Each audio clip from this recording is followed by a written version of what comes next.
Vaaheguru Ji ka Khalsa, Vaaheguru Ji ki Fateh. Welcome to Sikh Youth Today. This is a platform for the entire Kenyan Sikh youth where we will be interviewing top achievers with whatever they've achieved, everything to do with the Sikh history and Sikh community of Kenya. Today we have with us Amrit Sains. Amrit is known for his commendable job with photography and with videography. Welcome to Sikh Youth Today, Amrit. Thank you so much, Mansi. Yes. It's a pleasure to be here. Yes. Yeah. Tell us something brief about yourself, a brief introduction. Okay, I'm basically born and brought in Nairobi, Kenya. But my family's background is from Ludhiana, Punjab, India. So I do inherit quite a lot of those Punjabiness in me. So yeah, and then I just moved into school at Nairobi South, went to Pindoli Academy. And I just recently graduated at Strathmore University. I pursued Bachelor's of Commerce in Marketing. Yeah, and now I'm currently working at Hydromatics Limited. I'm the Sales and Marketing Manager there. That's nice. School life is one of the best stages in our life, isn't it? Yeah. So tell us something about your school life, your high school life, a memory that you'll always cherish. All those fun activities and fun memories and fun experiences that I've had in high school and, university life, there's a ton. Doing those dance practices and, I was always into Bhangra. Yeah. I don't know, my family is not into Bhangra at all. But, I don't know how I got into it. So your dad, mom, nobody dances? No, they're not really Bhangra enthusiasts, not even dance enthusiasts in a way. So no music, not even music as well? No background of such sort. So even they were surprised, when I used to tell them that मैं Bhangra performance कर रहे हैं this weekend आजो देखने लिए, and they'll be like, huh, सच्ची? Yeah. And it used to be so fun at that time, like hanging out with friends, bunking classes. True. I don't know if you used to do that. Of course, it's all part of an experience. Yeah. And also, going for various events with my friends from university. We used to visit, some prisons, just to see how people are surviving there. And, it was part of like a law class thing. So that was one really intense experience I had from my education life. So we got to see, that, if you do commit some crimes, this is what you go through. It gives you a warning. Yeah, it gives you, an experience. We got to talk to some of the inmates there, and some of them had not even, seen each other for like years, their parents for years. So they were really, emotional, and they were telling us, don't do anything bad, and we were like, okay. We'll lead you here, isn't it? Yeah, that's before Strathmore, you went to UWS, isn't it? Yes. Did you have any plans for abroad, or what were your plans at that moment? I did not have any plans for abroad. I just wanted, a transition from high school to my university. But to get to university, I needed to do A-levels. And at that time in high school, I was a bit notorious, and I did not get the exact grades for A-levels. So I did somehow manage to get into the college, and I pursued the certificate in business. And then there onwards, I applied at Strathmore University for a diploma in business. And that's how my Strathmore University journey began. You just mentioned that you finished your degree. Tell us how it feels after finishing your degree. Oh Lord, it was a very long. Your degree was after the COVID. Just before. Yes. So I think it was the last batch that that was actually in school. In university before COVID kicked in. So I guess I'm really grateful that that I got to live the final year of my degree with my friends, and had a great had a great experience, because this thing of Zoom classes and all, I know I'd be sleeping for sure. Tell us how you're going to change your surroundings with the degree that you have, how it helps you with your job, with the surrounding. Okay, so as I mentioned before, I have pursued a degree in Bachelor's of Commerce in Marketing. So I've just, got a job where I am the sales and marketing manager for the company. So already I am, using my skills from my educational background to, make a change in the organization that I'm working for currently. But also in another way, I have my part-time, which is the Sains photography, and I am using that marketing knowledge again in this to market myself, because it's just a one-man army. So I'm just trying to do everything I can, and it's helping me with management of my photography business, my management of everything, and just getting the word out there basically. So So have you already started building your career in photography, or yes, are you still looking for an opportunity?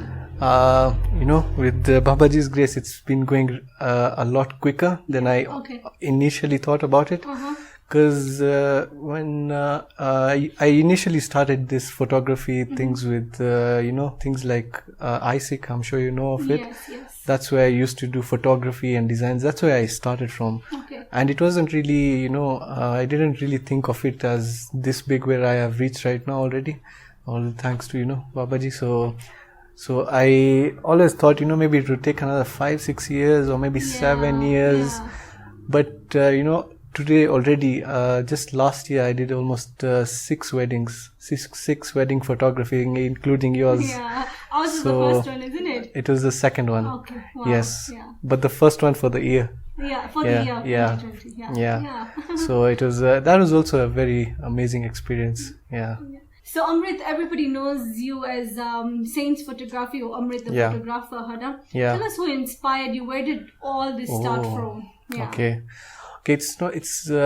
It doesn't come down to one person. Okay. It's mostly, I used to watch a lot of YouTube videos. Right. Ranging from, photographers, videographers like Peter McKinnon and things like that. And then moving a step further, coming down to Sikh wedding highlights. Right, yes. It might sound crazy, but before I used to go for Nagar Kirtan, shooting a Nagar Kirtan video. The night before, I would be watching Sikh wedding highlights.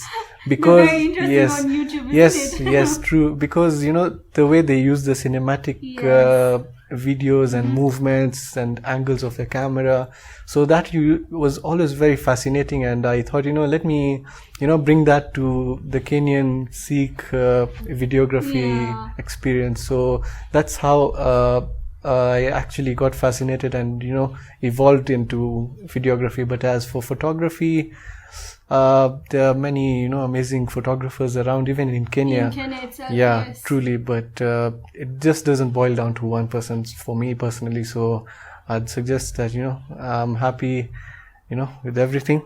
Is that the reason you started your YouTube channel as well? Yes. That's where the inspiration came from. So I thought I might as well also showcase that even Kenya has one of the greatest Nagar Kirtans and weddings. And in fact, if you see my YouTube channel, most of the top viewed videos are the Nagar Kirtan videos or the Vaisakhi celebrations.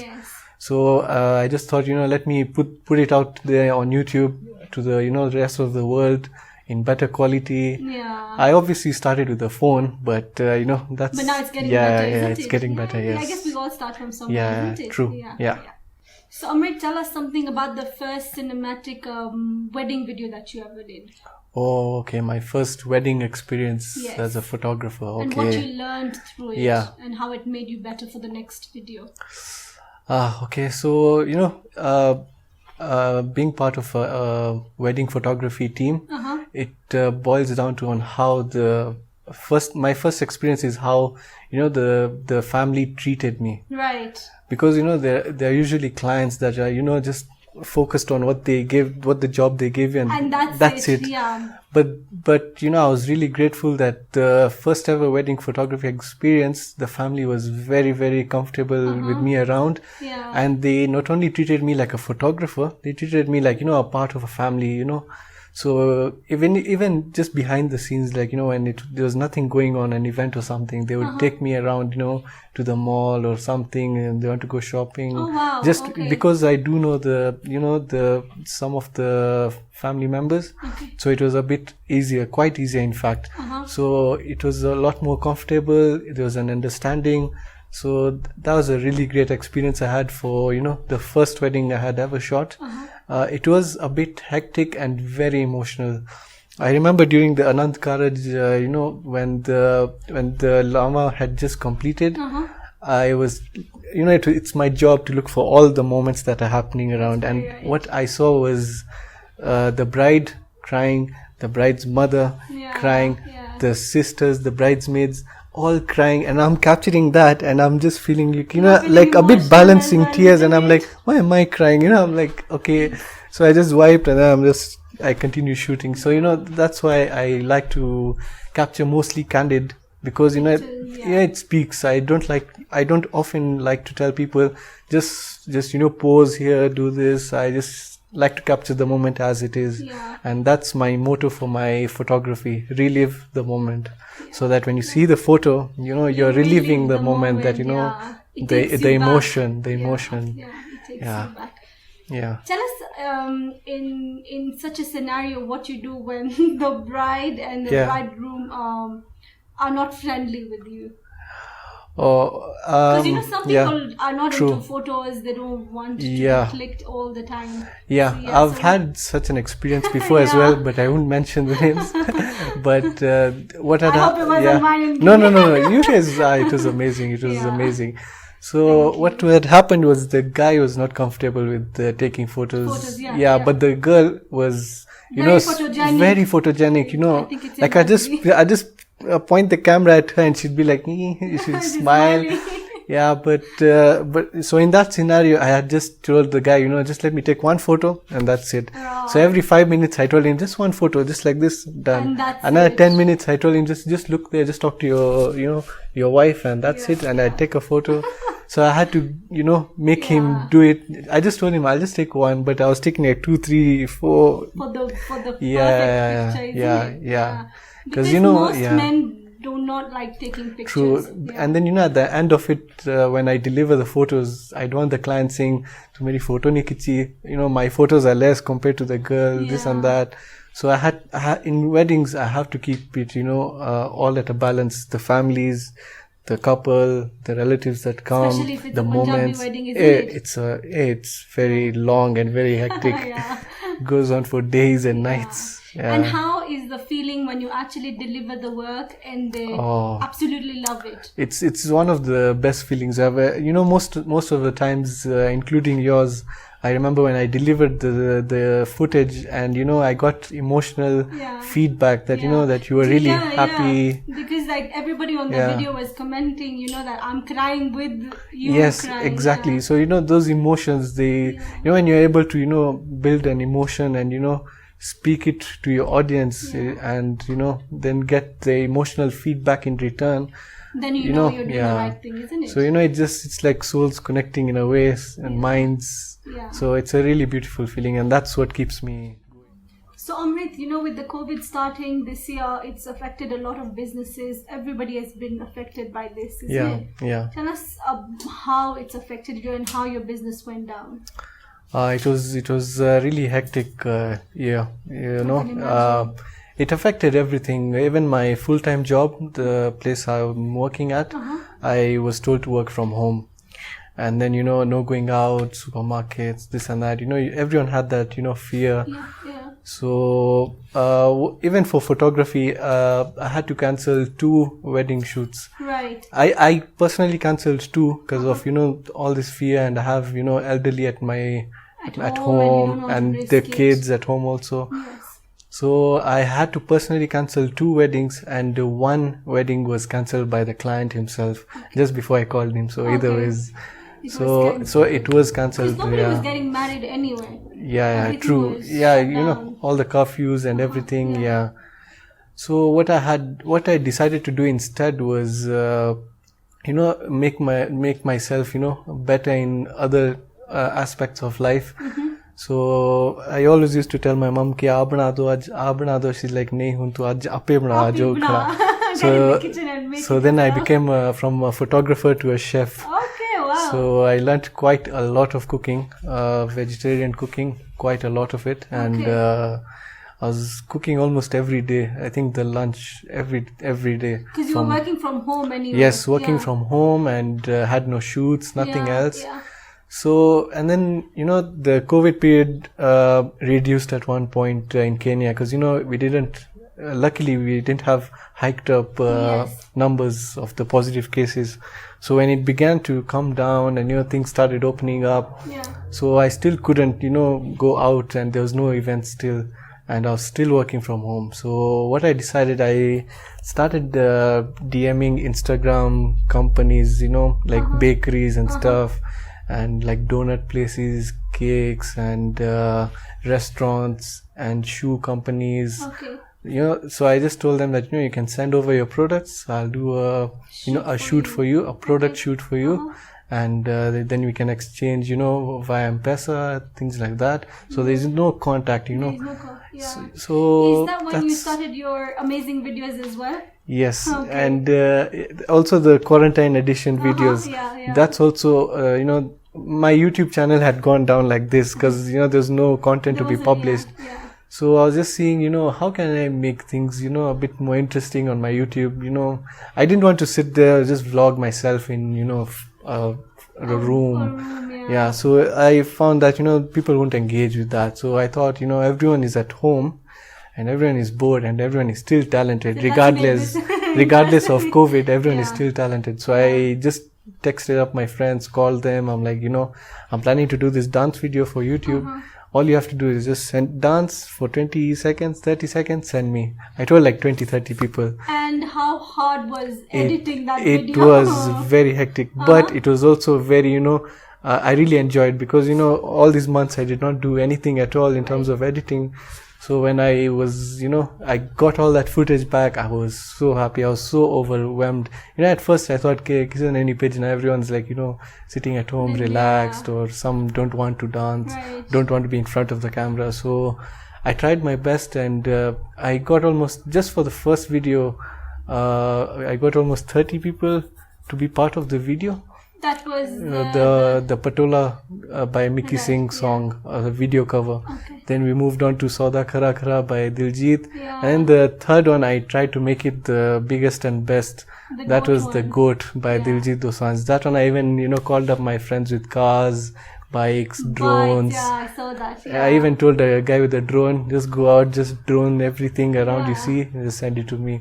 So, everyone's collaborative effort really, brought the video alive. It wasn't just me, it was just my initiative, but, it wasn't possible without everyone else being a part of that thing and, giving And how many views did your last one get? It was the highest one, right? Yeah, it has, I think, around 4,000, 5,000 views. Wow. Yeah. Considering it's a Kenyan video, it is, good, isn't it's it? really good. Yeah, considering it was done during the COVID period.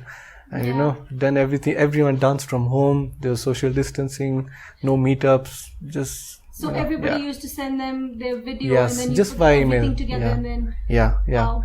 It did take me about a week just to edit, a week or 2 weeks just to edit, but it took me more time to tell people page do. It would take 3 weeks, 4 weeks just for them to send. But I never really told them that, I never pressurized them. I told them if you can send, if not, just tell me. I'll just, it's fine. It's not, like, the world is ending if you don't send it. If you don't send it to me. So, but everybody was enjoying in that video. Yes, everyone did. Yes, truly. So, Amrit, one of your videos was Sauda Khara Khara, and Sukhbir Singh himself gave you credits for the whole video. How did that happen? That was actually very, very surprising. Usually celebrities don't, acknowledge so easily. They get tons of, fan mails and stuff. So what I usually did, every time we got done with the video cover, I would just email the teams of that celebrity or the singers, and then just hopefully, just wait for a response. I got the response within 1 hour of sending that email, and Really? I had to check twice. I was like, really, is it him? Is this a real Sukhbir account email? So, and then he had also messaged me on Instagram. Yeah, and also posted it as his story, isn't it? Yes, and also on email. So it was, really, really, big accomplishment. Really big. Really. Yeah, it was really sweet of him, and he's also, a Kenyan. He's a Kenyan. He's born in Kenya. Yes. So I'm glad he acknowledged another Kenyan brother. That's a really good thing. Yes. Yeah. So Amrit, you've also won twice the Nikon photography. Tell us something about the contest, how it started, how they chose you as the winner, and how the whole process went through. Okay, so this is also, just a follow-up from what I did during my, time at home during the COVID period. Right. So, as I mentioned, I was doing a lot of these product shoots for companies like bakeries and shoe companies like Kitukali and stuff. So, what Nikon Kenya had started at that time was, they were doing a weekly challenge. Okay. That, they would give a challenge that, this week it's food photography, this week it's, portrait photography, things like that. So, one of the weeks, had taken part in it, and then, it was just basically you had to upload a picture on your Instagram and tag them and be part of the hashtag. And then they would, see all the footage and everything, and then, just go ahead and, choose the winner for the week. So that's what had happened. I had submitted a photo for according to that week's challenge. Would you enlighten us more about what the photo was about? And okay, what the first one was about food photography. Okay. That one, I had sent them the one of donuts, mid-air with chocolate sprinkled all over in that photo. So it was like donuts were mid-air, chocolate sprinkling all over. So that was the photo I submitted for that week for the food photography challenge. Okay. And I think just a week later I was called saying that I've won this week's challenge. Wow. So they called me over at the Sarit Center branch. They gave me a lot of goodies and merchandise of Nikon Kenya. Yeah, and then again they told me I can still keep participating. Right. So the second time, I think it was your photo with Guinea. Okay. Yes, the couple shoot picture. So I think it was portrait or something. Okay. The challenge for that week. So I just said, let me just go ahead with this. I just submitted it, and again I won. That was about, I think, a gap of 7 weeks from the first winning. Okay. And again I won some more goodies and everything. Wow. And so then a week later I got an email from Nikon Kenya saying that they would want to use my photos, the ones I had won the challenge for, and they want to put it up in the wall of fame of Nikon Kenya at Sarit Center. So picture was there?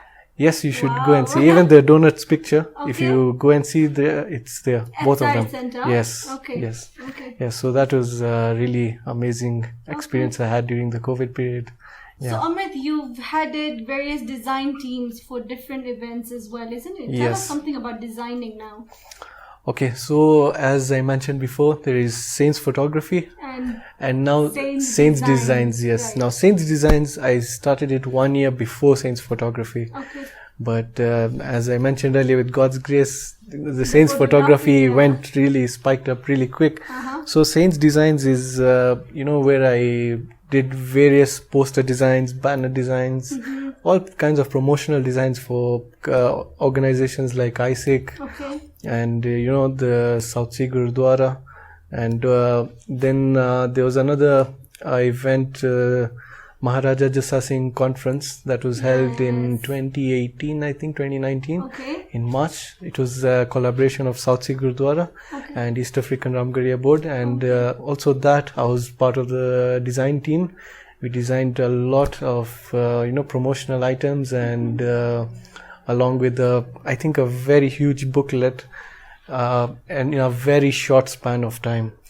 So that was a very hectic one, and but I'm glad the design team and both the organizations, we pulled it off. Okay. So it was a really amazing experience, and I've also been part of the Strathmore University design team. Wow. So for the when they have events going on, they would portray the message to the student council, and then I was also part of student council somehow, and they would ask me to prepare a poster for that event.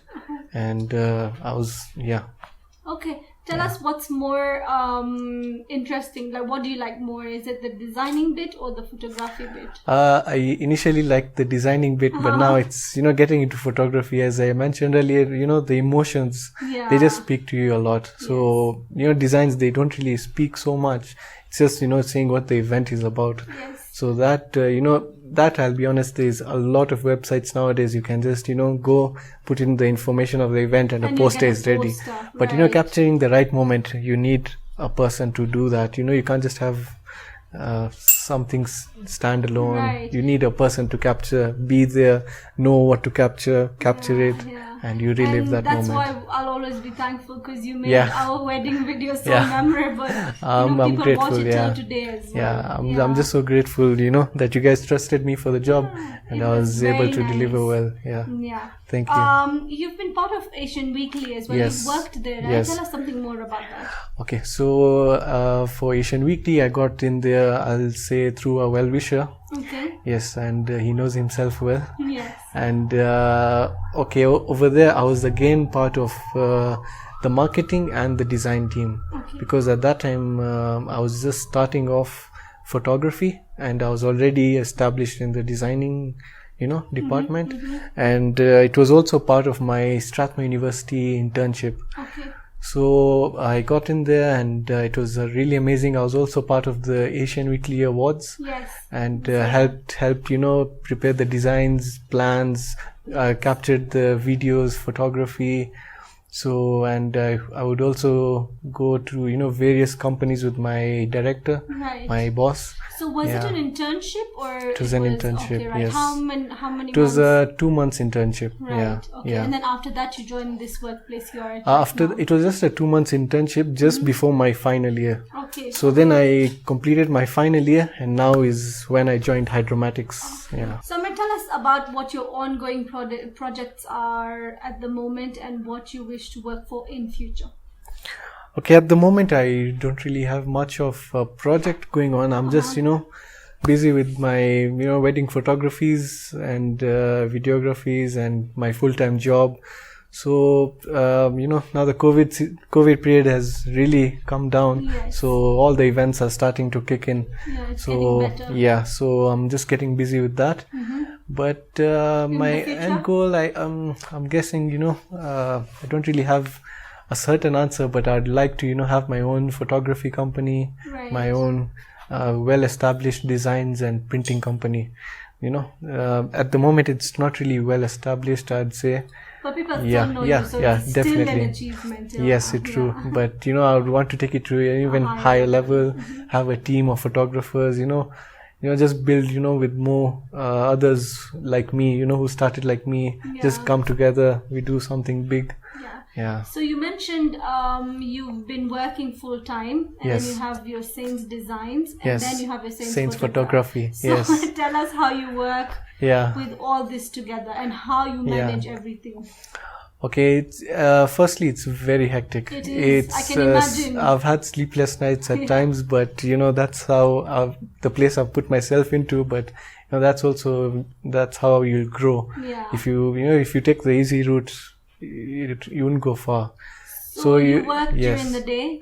Yes, I have my full-time job, the casual 9 to 5. Yeah. Then 6 to about 11 p.m. is my time to work for designs and photography that I have going on.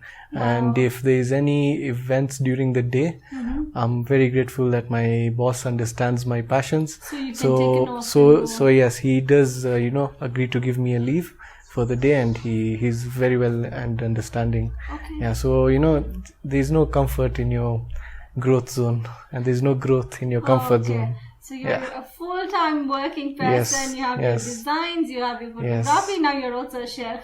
Yes, that too. An additional one. Yeah, that's a lot going on. Yeah. But it's good you're managing all, because it's really hard to manage everything together, isn't it? It's very hard, but I've just scheduled myself accordingly. Like when I do get any product shoots nowadays or designs, I just tell them it will be ready on this date. So I don't tell them, tomorrow, I'll just tell them, give me a time frame. I give them a time frame And if they agree, it's fine. If they don't agree, I just tell them, sorry, I can't do it earlier than that. Okay. So I just have to schedule accordingly, I also don't want to stress up myself. Yeah, and overwork yourself, true, right? exactly. Yeah. Do you have any future plans of teaching the upcoming photographers, like yes, I really don't mind. In fact, just yesterday I posted a YouTube video and some of the comments were, please give us a tutorial on this, give us a tutorial on that, and I'm like, okay, that's interesting, and I'll definitely have to think of that. People who want to learn out there, they're still starting. Yes, even I personally, I'm not the best of the best. I'm still learning as well. But the much knowledge I have, I'd love to share it with whoever needs it. Yeah. And then where did you learn all your photography skills from? Was it online, YouTube, or you went? It's all self-taught. It's all self-taught. It's all self-taught. Just youtube.com, google.com. My best teachers. Yes. Yeah, and whenever I needed, for videography to be specific, what used to happen, I used to watch a tutorial. Like, in my head, I know what I want to do with that video. Yes. So I'd see the YouTube video. I'd just say, how to do this. Okay. I would watch it, and just as I'm watching it, I'd do it on my YouTube video. It's the same with editing. Same with the designs also. Okay. Graphic designing, all self-taught. So I've never really, gone for a particular course just for designing or photography or videography. Okay. It's all self-taught. Yeah. That's amazing. Yeah, and experience, with time. Yeah. Okay, Amrit, what advice would you like to give to the upcoming photographers, the youth that is still learning and wants to learn more? Okay, so firstly, what I'll say, every photographer, when they're starting off, they think that, I need to have the best of the best camera. Yeah, I need to have the best, laptop to edit it. Yes. I'd say that is all nonsense. You just need. I started off with a phone. Okay. Photography, videography. And for designs, I had a very, very low spec laptop. But, that's how I built up, how I learned, how I grew. So I just suggest, you have a phone, use it. If you don't have a phone, go take your mom's phone. Go take your dad's phone, use it, learn it, watch YouTube videos, learn, ask your friend, just stand there, take a photo. If you have a pet, just take a video of him running around with him. Edit it on. You can even edit photos and videos on your phone nowadays. Yes, you don't even need to use a laptop. If you want to use a laptop, ask your dad, can I borrow a laptop? You can always start off like that, because that's how I built, and then slowly I started getting commissioned work, and then I was able to purchase gear, my equipment and everything, get a better laptop. So it's all a process. You can't just, unless you're very well off, and you can just ask your dad, just get me a MacBook camera. That's fine, that's understandable. But if you can't, just get a phone, start it off. That's a really amazing advice, Amrit, because most of us think it's all about an expensive phone, it's all about an expensive laptop, and that's where we want to start off from. Yes, in fact, your wedding video, I shot it on a phone. Wow, and it was still so amazing. It still captured all the emotions and everything. Yeah, and even most of the Nagar Kirtan videos I've done and the photography have all been on, on phones. Okay. And not, flagship phones, just mid-range phones. Yeah. And it's good to go. You just need to know, what you want to capture, how you edit it, and you don't need to over-edit a picture ever. Okay. I personally like to just keep it natural, just, make it a bit more vibrant. That's about it. Okay. Yeah. That's really nice. Yeah. Thank you for sharing that amazing advice, Thank you. Anything you wish to share before we finish off with our interview? Okay, firstly, I'd just like thank you and this team of Sikh Youth today for inviting me today.